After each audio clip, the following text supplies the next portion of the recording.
Здравейте, казвам се Пенчо Пълнов, регионален менеджер за зеленчукови семена на Синджента България. Намираме се на гости на нашия приятел Цветан Йорданов в неговата оранжерия в Мездра. Наблюдаваме домат, който е разсаден в края на януари, последната 10-дневка. И това става въпрос за нашия нов хибрид Баросор, който от миналата година на нашия пазар. Този хибрид беше пуснат на пазара поради неговата устойчивост на кафяво набраздяване, новият вирус, който така влияе негативно върху производството на домати в оранжериите.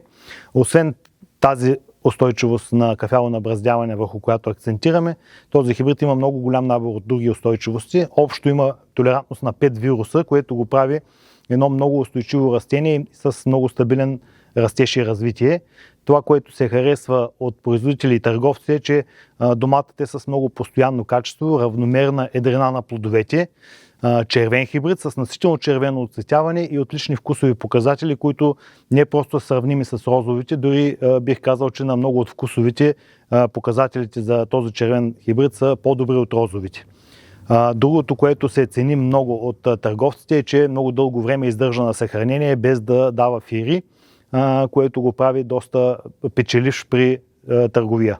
Хибридът Баросор притежава къси до средно дълги мъждовъзлия, в зависимост от осветеността, при която се отглежда. Разбира се, при по-късия ден прави малко, издължава леко междувъзлията, защото растението търси светлината и това е абсолютно нормално.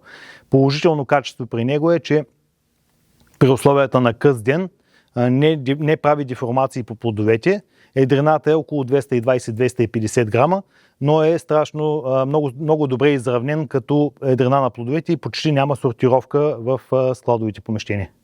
На практика имаме засаждане през почти всички периоди на годината, както за първа култура, има хора, които го засаждат още ноември-декември. Според нас физиологията на растенията не трябва да бъде пренебрегвана и доматът е най-добре да бъде отглеждан с засаждане от януари месец нататък, какъвто е неговият естествен цикъл на развитие, така че да попадне при оптимални условия за развитие, за да развие пълният си добивен потенциал.